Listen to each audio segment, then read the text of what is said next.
Hello everyone. आज हमारा class 12 physics के चैप्टर करंट इलेक्ट्रिसिटी का टॉपिक है सेल्स इन सीरीज कॉम्बिनेशन।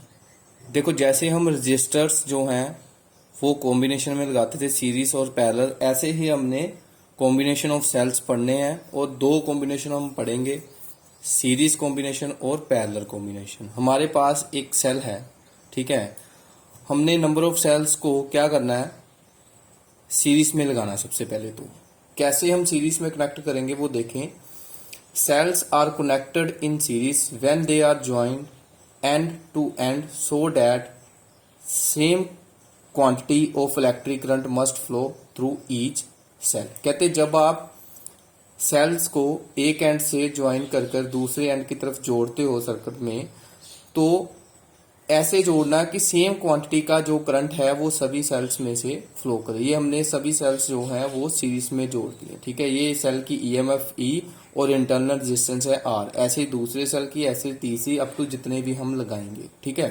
तो हमने तीन सेल्स को सीरीज में जोड़ दिया और ये आर उनके अक्रॉस सर्किट में रेजिस्टेंस लगा दी और इसमें से जो करंट फ्लो कर रहा है वो कर रहा है, ठीक है, कैपिटल आई, ठीक है। ये करंट जो है सभी सेल्स में से फ्लो कर रहा है।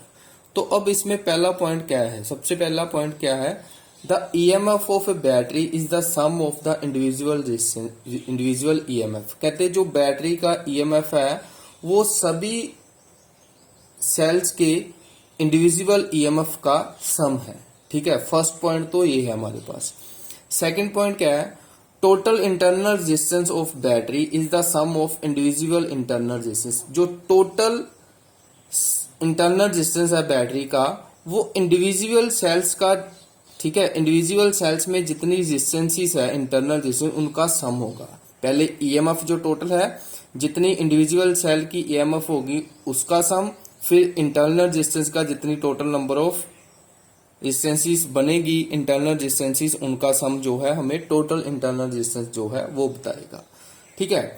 तो मान लीजिए फॉर एग्जांपल आपके पास जो है n नंबर ऑफ सेल्स हैं, तो हमारे पास n नंबर ऑफ सेल्स है और एक सेल की ईएमएफ जो है वो हमने मान ली कैपिटल E, ठीक है। एक सेल की ईएमएफ जो है वो हमने मान ली capital E।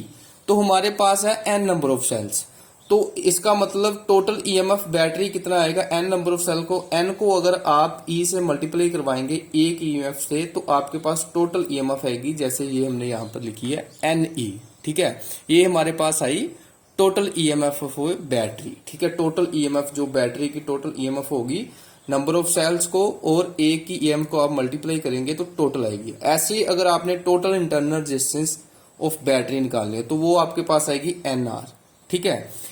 Total internal resistance, ठीक है, ए की रेजिस्टेंस आर है, n नंबर ऑफ सेल्स है तो NR होगा, ठीक है।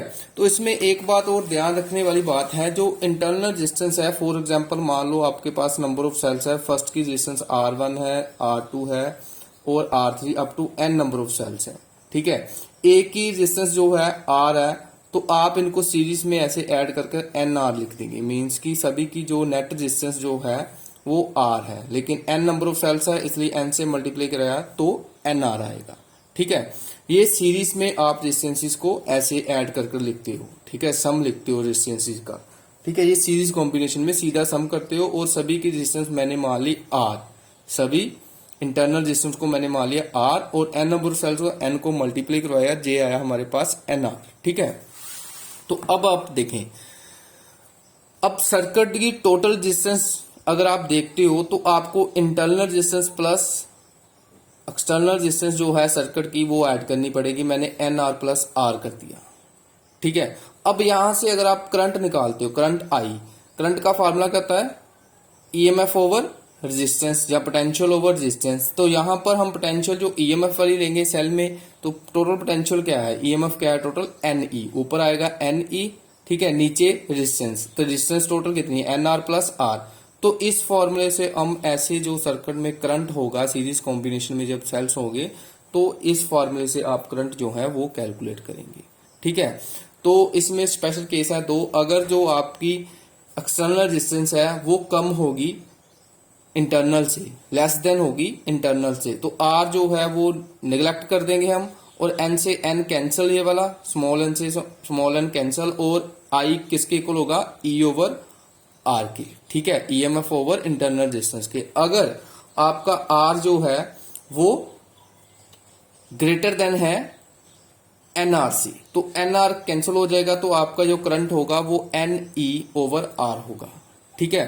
तो इसमें कंक्लूजन में यही लिखा है, when internal resistance is negligible in comparison to external resistance, कहते हैं जब जो इंटरनल रेजिस्टेंस जो है नेग्लिजिबल हो एक्सटर्नल रेजिस्टेंस के, then cells are connected in series to get maximum current, तब उस टाइम पर सेल्स जो सीरीज में कनेक्ट होंगे वो मैक्सिमम करंट जो है उसमें से पास करेगा, ठीक है।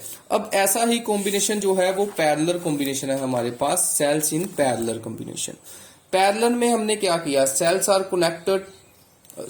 Are said to be connected in parallel if positive terminal of each cell is connected to one point, positive terminal हर एक सेल का एक पॉइंट से कनेक्ट हो, और नेगेटिव टर्मिनल सेल का दूसरी तरफ अदर पॉइंट से कनेक्ट हो। तो ये इंटरनल रेजिस्टेंस आई, और ये सर्किट में रेजिस्टेंस, और आई करंट फ्लो करेगा सर्किट में, ठीक है। तो इस केस में फिर से हमने जो इक्विवेलेंट रेजिस्टेंस सम कर दिया, और जो टोटल इंटरनल रेजिस्टेंस है, अगर आप टोटल इंटरनल रेजिस्टेंस लिखें तो पैरेलल में क्या होती है रेजिस्टेंस, पैरेलल में रेजिस्टेंस होती है जो reciprocal of total resistance is equal to sum of reciprocal of individual resistances. तो ऐसा जो है वो ऐसे हम लिखते हैं पैरेलल में रेजिस्टेंसेस का, ठीक है, रेसिप्रोकल में लिखते हैं। तो अब हमारे पास जो टोटल ईएमएफ है बैटरी की वो हमने मान ली E, ठीक है, कैपिटल E, और टोटल इंटरनल रेजिस्टेंस को मैंने लिखा R/N। R/N कैसे आया, देखो जैसे फॉर एग्जांपल मान लो आपके पास रेजिस्टेंस के पैरेलल कॉम्बिनेशन में ऐसे रेसिप्रोकल में लिखते हो, तो n नंबर ऑफ सेल्स हैं, ठीक है, इन सभी की रेजिस्टेंस आपके पास आई R, 1 over R into N, तो ये बन गया N ओवर R, ठीक है। तो ये आपके पास जो रेजिस्टेंस है, ठीक है, पैरेलल में, यहां पर मैं RP लिख देता हूं, ठीक है, equivalent resistance in parallel combination. तो अगर आप इस ऐसे इसको रेसिप्रोकल में हटाकर सीधे लिखते हो, RP कितना आएगा, R ओवर N, ठीक है। तो यही R ओवर N जो है, यहां पर मैंने टोटल इंटरनल रेजिस्टेंस की फॉर्म में लिखा है R ओवर N, ठीक है।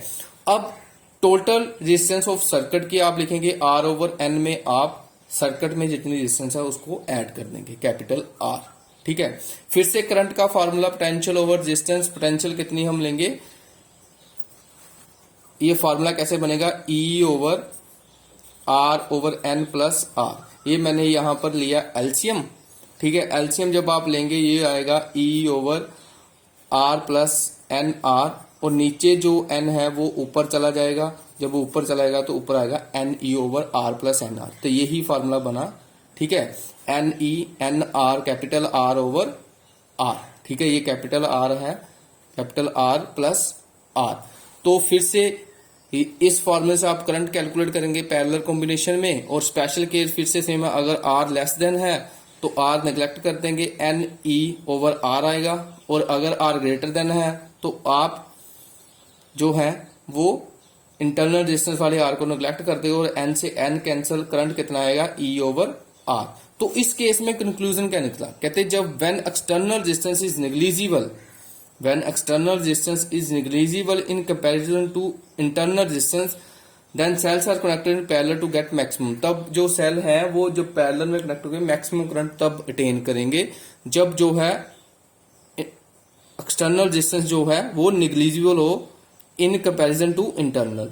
जो उससे पहले जो आपने पढ़ा था सीरीज में, उसमें जो एक्सटर्नल रेजिस्टेंस थी वो ग्रेटर देन होगी इंटरनल से, तब सीरीज कॉम्बिनेशन में जो है वो मैक्सिमम करंट अटेन करेंगे। ये कंक्लूजन जो है दोनों का आप ध्यान से देखेंगे, ठीक है, दोनों में कंक्लूजन इक्वल, कंक्लूजन जो है ऑपोजिट है। अगर इसमें जो है एक्सटर्नल रेजिस्टेंस नेग्लेक्ट करेगी, निग्लिजिबल होगी एज कंपेयर टू इंटरनल के, तो पैरेलल में मैक्सिमम करंट होगा, और अगर इंटरनल रेजिस्टेंस जो है सीरीज में निग्लिजिबल होगी एज कंपेयर टू एक्सटर्नल के, तो सीरीज में मैक्सिमम करंट जो है तब फ्लो करेगा। दोनों पॉइंट आपने याद रखने ध्यान से, ठीक है, इनके स्पेशल केस से ये क्लियर होता है, ठीक है। इसमें देखो R जो है वो greater than means internal resistance जो है निग्लिजिबल है, और करंट इस फॉर्मूले से आपको मैक्सिमम मिलेगा। और इस केस में जो है आर जो है वो निग्लिजिबल है, मीन एक्सटर्नल रेजिस्टेंस निग्लिजिबल है, और फिर आपको जो है मैक्सिमम करंट जो है वो मिलेगा NE/R। तो ये दोनों कंक्लूजन जो है आपने सीरीज और पैरेलल कॉम्बिनेशन में ये आपने याद रखना है।